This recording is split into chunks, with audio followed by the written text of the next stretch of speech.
अस्सलाम वालेकुम नाज़रीन, मैं हूं असद अली तूर अपने प्रोग्राम असद तूर अनसेंसर्ड के साथ। आज हम आपको तीन बड़ी बड़ी खबरें देंगे।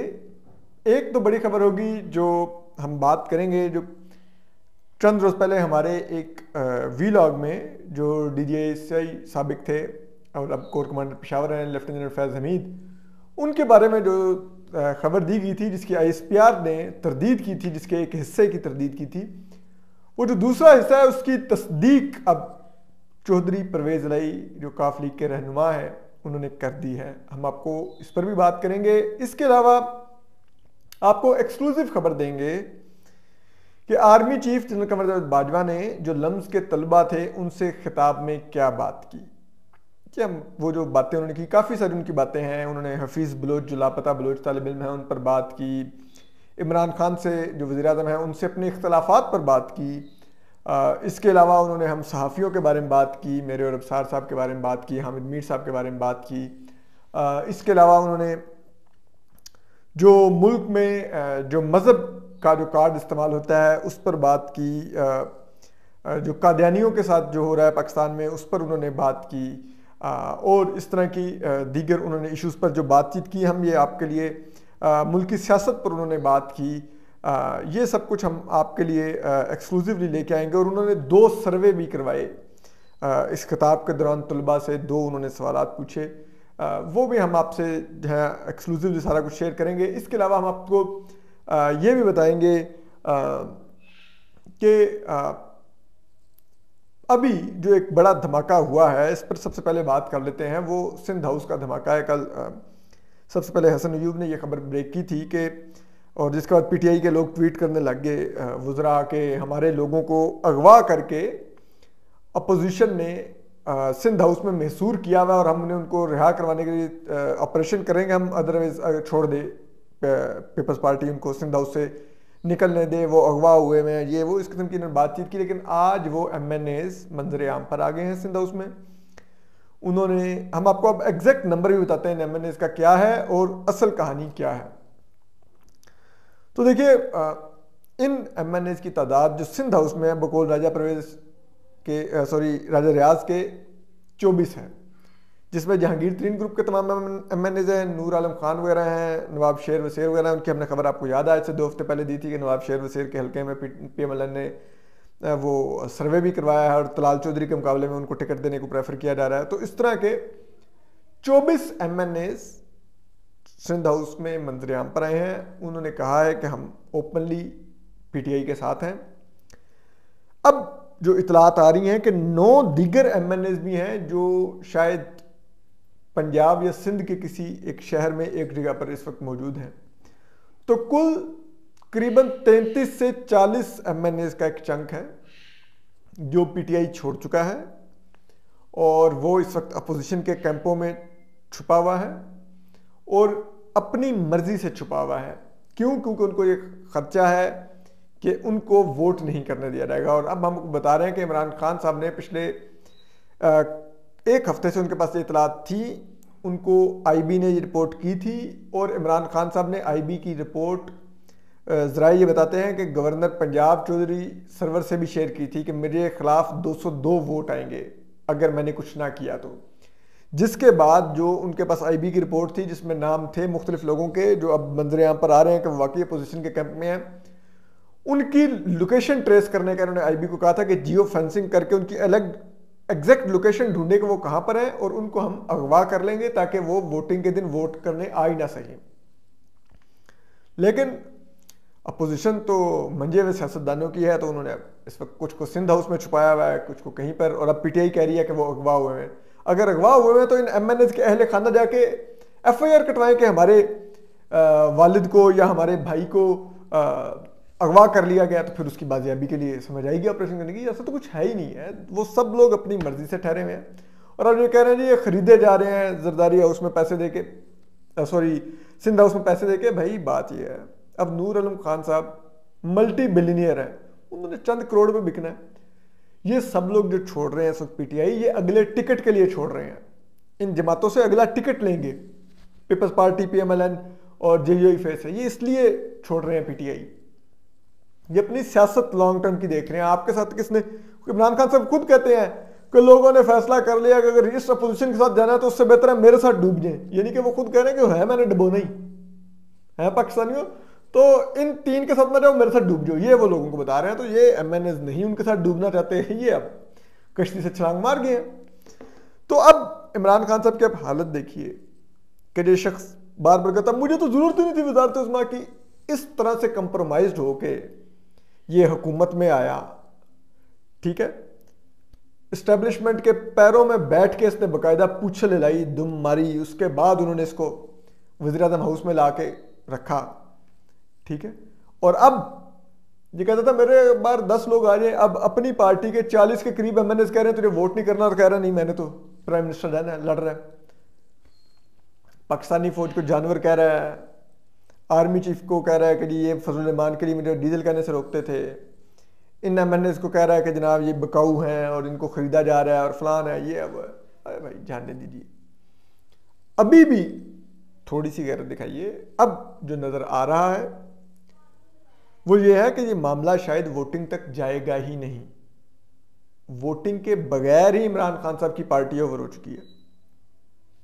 क्योंकि अब अगर इत्तेहादी जब लिखेंगे स्पीकर को कि हम इस हुकूमत का हिस्सा नहीं है, तो फिर अपोजिशन को 172 वोट नहीं शो करने इमरान खान के अगेंस्ट कौमी असम्बली में, फिर इमरान खान साहब को अपने 172 वोट शो करने होंगे कौमी असम्बली में, क्या है, तो वो तो उनके पास नहीं है।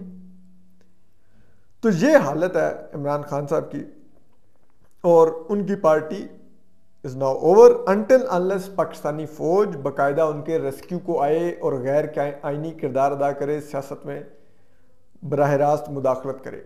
इसके अलावा इमरान खान साहब नहीं बच सकते। तो वो देखते हैं क्या हो रहा है। दूसरी बात, चलते चलते हम आपको आर्मी चीफ ने जो बातचीत की लम्स में, उससे पहले बता दें कि हमने खबर दी थी कि लेफ्टिनेंट जनरल फैज़ हमीद जो कोर कमांडर पेशावर हैं, वो या तो उनको शोकॉज नोटिस जारी हुआ है प्राइम मिनिस्टर से मुलाकात पर बगैर इजाज़त के, जो उन्होंने आर्मी चीफ की इजाज़त के बगैर की, या उनकी सरजनिश हुई है चौधरी परवेज़ इलाही को टेलीफोन कॉल करने पर। हमने ज़राए से खबर दी थी, शोकॉज नोटिस की DGI-SPR lieutenant general major general Babar Iftikhar sahab ने तरदीद कर दी, उन्होंने कहा कि शोकॉज नोटिस नहीं जारी हुआ। दूसरी खबर पर हम कायम रहे, हमने कहा लेकिन सरजनिश तो उनकी हुई है ना, चौधरी परवेज़ इलाही कॉल की है, उसकी अब तस्दीक चौधरी परवेज़ इलाही ने हमारी बहन ही है, हमारी सीनियर है महर बुखारी साहबा, उनको इंटरव्यू में की है। महर बुखारी साहबा ने जब उनसे पूछा कि पेशावर से कोई चपली कबाब, कोई चरसी टिक्का आ रहा है, तो उन्होंने कहा हाँ वो कोशिश तो वहाँ से हुई है, लेकिन वो बस अल्लाह ने ऐसा किया है कि फिर, यानी कि उन्होंने कहा कि वो फ़ोन तो मुझे करते रहे लेकिन फिर कहीं और से वो फ़ोन फिर रुकवाए गए, तो फिर जिन्होंने रुकवाए उन्होंने सर्जिश भी की। तो ये इतनी सी बात थी। तो अल्हम्दुलिल्लाह हमारी खबर की तस्दीक हुई है। हमने ही बताया था कि नवाब शेर वसेर और दीगर PTI के MNAs इस साइड पर आ चुके हैं, उस खबर की भी तस्दीक आज हो गई है, हमारी उस खबर की भी तस्दीक होगी। तो अल्लाह में का शुक्र है हम कोई प्रोपेगेंडिस्ट नहीं है जो किसी रियासती इदारे से पैसे लेके प्रोपेगेंडा कर रहे हो या किसी सियासी जमात से पैसे लेके प्रोपेगेंडा कर रहे हो। हम सहाफ़ी, हम खबर देते हैं, अनसेंसर्ड देते हैं, कुछ लोगों को नहीं पसंद आती, कुछ इदारों को नहीं पसंद आती। अब हम क्या कर सकते हैं, सहाफ़ी या खबर तो देगा, उसको खबर देने दीजिए। तो इसी तरह के अब हम आज एक और अनसेंसर्ड खबर लेके आ गए हैं। वो है कि आर्मी चीफ जनरल कमर बाजवा ने भी 2-3 रोज़ खिताब किया लम्स में तलबा से, और ये महफिल 7.5 घंटे ये सेटिंग चली। पहले तो हम आपको ये बताएं कि खिताब का बैकग्राउंड क्या था। ये लम्स यूनिवर्सिटी ने तमाम उनके 5000 से ज़्यादा तलबा हैं। लाहौर की लम्स यूनिवर्सिटी है, बड़ी फेमस है, पाकिस्तान की सबसे, अगर आप कहें महंगी और सबसे एलीट यूनिवर्सिटी है तो वो लम्स है।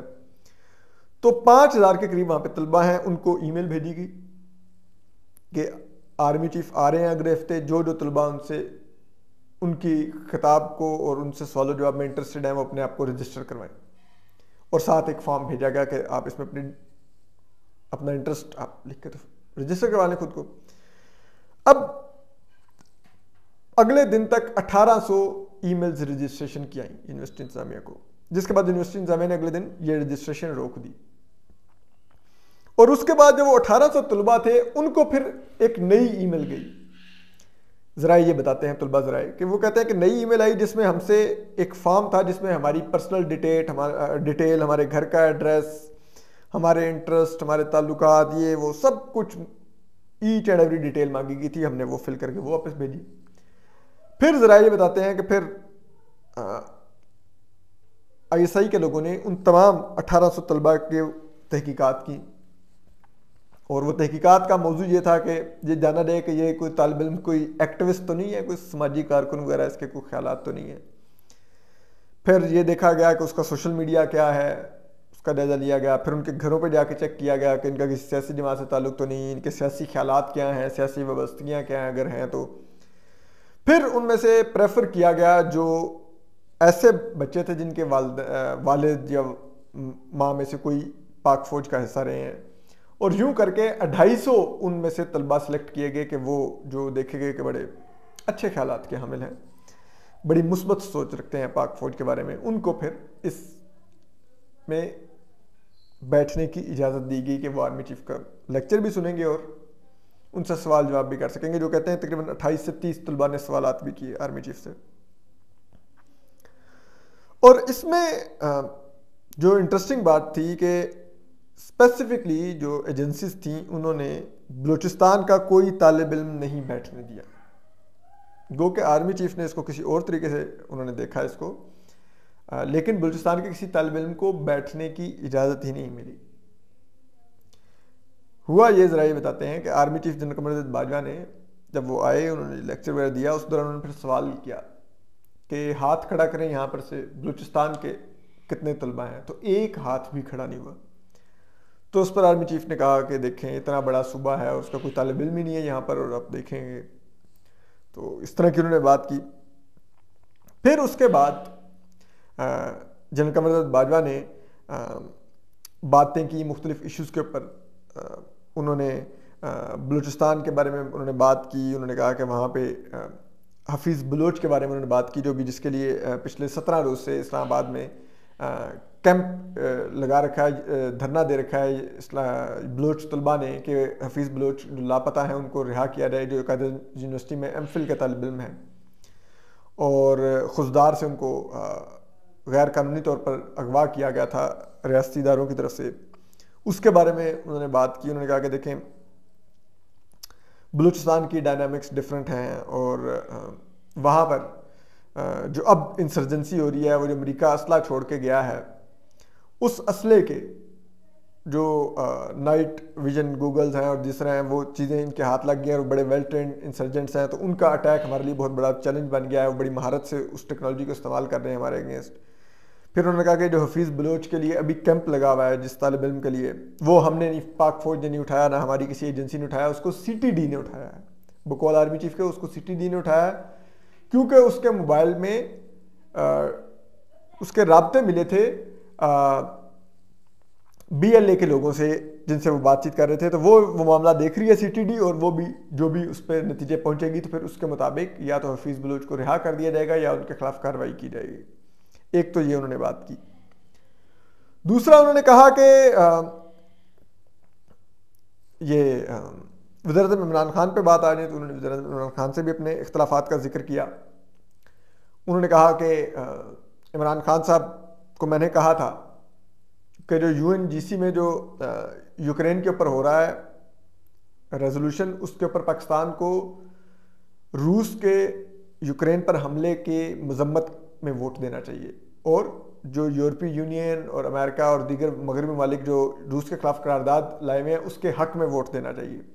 लेकिन उन्होंने कहा कि इमरान ने मेरी बात नहीं मानी। वो मतलब जिस तरह से बात कर रहे थे, वो अपने लिए मैं का सिगा बात करते थे और बाकी लोगों का नाम लेते थे। लाइक उन्होंने इमरान कह के बात की। उन्होंने कहा कि इमरान को मैंने कहा था कि वोट कर दो, लेकिन इमरान ने वहाँ पे न्यूट्रलिटी को प्रेफर किया और मेरी बात नहीं मानी। और उस पर उन्होंने कहा कि इसके पाकिस्तान को अब कॉन्सिक्वेंसेस भुगतने होंगे। यकीनन उनका इशारा यूरोपीय यूनियन के GSP+ स्टेटस और दीगर चीज़ों की तरफ होगा, जो मगरब से अब पाकिस्तान को बैक क्लैश आएगा। फिर उन्होंने ये भी बताया कि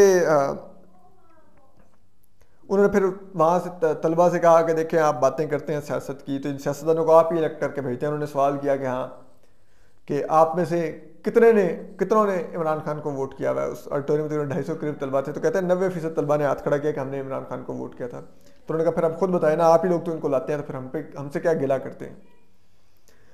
फिर उसके बाद उन्होंने ये भी पूछा तुलबा से, तुलबा उनसे सवालात करते रहे, तो उन तुलबा ने सवालात में उनसे पूछा कि आपने क्यों असदतूर पर अटैक किया, अबसार आलम साहब को गोली मारी और हामिद मीर साहब को ऑफेयर किया, मतीउल्लाह जान को अगवा किया। तो मतीउल्लाह जान पे तो हमें कोई नहीं मिली कि क्या तुलबा आर्मी चीफ ने जवाब दिया, लेकिन मुझे चीज़ के बारे में उन्होंने कहा कि मैं तो नहीं जानता था बस, लेकिन किसी ने कर दिया होगा, अपना अपना एजेंडा होता है सबका। और फिर उन्होंने अबसार आलम साहब के बारे में उन्होंने कहा कि नहीं, हमने नहीं उनको मारा, हम क्यों गोली मारेंगे, हमारे पास बड़ा सोफिस्टिकेटेड अब सब कुछ है, हम तो चाहे तो 2 किलोमीटर से उनको निशाना बना सकते थे, पता भी नहीं चलता किसने मारा है। हामिद मीर साहब के बारे में उन्होंने कहा जी कि उन्होंने हमारे DGISI पर एक बहतान लगाया था और वो इल्ज़ाम दुरुस्त नहीं था, वो जब मेजर थे तो उस वक्त उनको गोली लगी थी, लेकिन इन्होंने उसको पता नहीं कहाँ से कहाँ मिला दिया। और फिर उनसे जब पूछा कि तालिब इल्म ने, तो इसका क्या जवाब ये था कि आप उनको ऑफर करवा देते, आप जाकर डिफेमेशन को देख लेते। तो इस पर उन्होंने कहा कि नहीं, डिफेमेशन के पाकिस्तान में कवानीन ही बड़े कमज़ोर हैं और हमने नहीं उनको ऑफर करवाया था, जियो ने खुद ऑफर करवाया था, अब जियो ने अब खुद उनको ऑन एयर कर दिया है। फिर उन्होंने पीका लॉ के मतलब भी बात की, उन्होंने कहा कि पीका लॉ ठीक नहीं है और मैं इसको डिफेंड नहीं करूंगा। पाकिस्तान के आर्मी चीफ ने पीका लॉ को डिफेंड करने से इनकार किया। फिर इसके बाद उन्होंने बात की इसके बारे में, और किसके बारे में बात की, हाँ, उनसे एक कादियानी तालिब इल्म ने, एक अहमदी बच्चे ने खड़े होकर सवाल किया कि हमारी कम्युनिटी के साथ जो पाकिस्तान में होता है तो उस पर आप क्या कहेंगे। तो उन्होंने कहा कि मुझे अफसोस है जो आपकी कम्युनिटी के साथ होता है, पाकिस्तान ऐसा नहीं था जब कायद आज़म ने बनाया था, तो सर ज़फ़रुल्लाह खान जैसे लोग अहमदी जो थे कायद आज़म के वज़ीर ख़ारजा थे और पाकिस्तान बड़ा मुख्तलिफ मुल्क था, लेकिन अब मुझे अफसोस है कि पाकिस्तान को जिस तरफ धकेल दिया गया है। तो इस पर फिर उनसे सवाल हुआ कि जो आप भी तो TLP वगैरह को सपोर्ट करते हैं, तो उस पर उन्होंने कहा कि मैं सपोर्ट नहीं करता, मेरे पर तो खुद कादियानी का इल्ज़ाम लगाया जिसका मुझे बड़ा दुख हुआ, हालांकि मैं बरेलवी मुसलमान हूँ। लेकिन उन्होंने कहा कि जो TLP से मुआहदा था वो फ्रेंच एम्बेसडर को निकालने का वो शेख रशीद साहब कर रहे थे, यानी कि उन्होंने शेख रशीद पर कहा कि वो जिम्मेदार हैं इस तमाम क्राइसिस के। उन्होंने कहा कि वो कर रहा था शेख रशीद, और उसके बाद फिर वो दोबारा जब वो जो ये मुआहदा कर लिया था तो वादा पूरा ना हुआ, तो आगे दोबारा के वादा खिलाफी हुई है। तो फिर इन्होंने PTI हुकूमत ने हमसे रब्ता किया कि आप रोल प्ले करें इनको घर भेजने के लिए, तो फिर हमने रोल प्ले किया। तो ये उनका कहना था। फिर उन्होंने फौज के अंदर भी उन्होंने मजहबी बायस की बात की। उन्होंने कहा कि फौज के अंदर भी बड़ी मजहबी बायस पाई जाती है, और उन्होंने यूक्रेन में जो पाकिस्तान के एम्बेसडर हैं उनका उन्होंने खुसूसी तौर पर नाम लेके हवाला दिया। उन्होंने कहा कि ये मेरे से लाइक ऑफिसर थे, लेकिन ये मेजर जनरल से लेफ्टिनेंट जनरल सिर्फ इसलिए ना हो सके कि ये क्रिश्चियन थे। तो उन्होंने कहा कि मजहब हमें कहीं ना कहीं काटता रहता है। और फिर उन्होंने ये भी कहा, आर्मी चीफ जनरल कमर बाजवा ने, उन्होंने कहा कि जब उनसे कश्मीर के बारे में बात की गई तो उस पर उन्होंने एतराफ़ किया। उन्होंने कहा कि हम स्ट्रेटजिकली और पॉलिटिकली दोनों तरह से कश्मीर हार चुके हैं इस वक्त, और अब हमारे पास, जब उनसे पूछा गया तो फिर हल क्या, तो उन्होंने कहा कि अब सिर्फ एक ही हल है कि हम भारत को डिप्लोमेटिकली एंगेज करेंगे और हमारे पास कोई ऑप्शन नहीं, हम कुछ नहीं कर सकते। फिर इस तरह की उन्होंने बातचीत की। फिर उन्होंने बात की सियासतदानों की करप्शन के बारे में। उन्होंने कहा कि सबको बाय द बुक चलना होगा और ये नहीं हो सकता कि आप इनकी करप्शन की बात करें तो फिर ये जमहूरियत खतरे में पड़ जाती है इस मुल्क में। तो अब देखिए, बात यह है कि अगर बाय द बुक चलना है तो बुक तो एक ही है पाकिस्तान में, वो है कॉन्स्टिट्यूशन ऑफ पाकिस्तान 1973 में जो मुतफिका तौर पर बना था, वो भी बुक की है ना। तो उस बाय द बुक उसके मुताबिक चले। उसके मुताबिक फौज का ये किरदार नहीं है जो भी आर्मी चीफ जनरल कमर बाजवा ने जिस किस्म की बातचीत की है सियासतदानों के बारे में, तो नहीं है। तो उस बुक के मुताबिक चले। जब आप उस बुक से हटेंगे तो फिर मसाइल पैदा होंगे।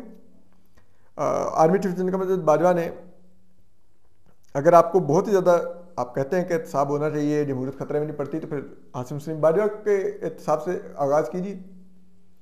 उनसे पूछिए, एक कमीशन बना लेते हैं हम, जिसमें एक जर्नलिस्ट डाल लेते हैं, एक को सिविल सोसाइटी से डाल लेते हैं, हिना जलानी साहिबा को, जर्नलिस्ट मतीउल्लाह जान को डाल लेते हैं, एक कोई इंडिपेंडेंट माइंड जज डाल लेते हैं, सिटिंग जस्टिस कादी फाइसा ले लेते हैं, या चलें जस्टिस मंसूर अली शाह ले लेते हैं, फिर एक रिटायर्ड चीफ जस्टिस ले लेते हैं, जस्टिस जवाद ख्वाजा ले लीजिए, बड़े अपराइट इंसान थे।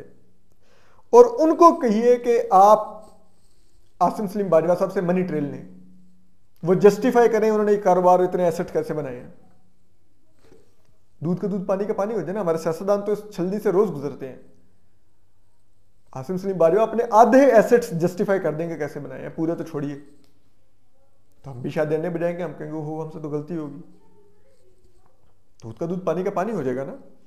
तो ये सब भी बातचीत हुई। फिर उनसे सवाल किया गया डीएचएस के बारे में कि आप फोर्ड डीएचएस बनाती है, तो इस पर भी उन्होंने कहा कि नहीं ऐसा नहीं है, ये डीएचए हम अपने पैसों से बनाते हैं और हमने अपने जो फौजी अफसरान शहीद होते हैं उनके लिए हम ये वेलफेयर के लिए हम ये सब कुछ बनाते हैं, क्योंकि उनकी फैमिलीज के पास कुछ नहीं होता और जो कारोबार करते हैं वो फौज अपने पैसों से करती है, तो हुकूमत पर हम बोझ नहीं बनते कारोबार अपने के लिए, और इस किस्म की उन्होंने जस्टिफिकेशन दी उसकी।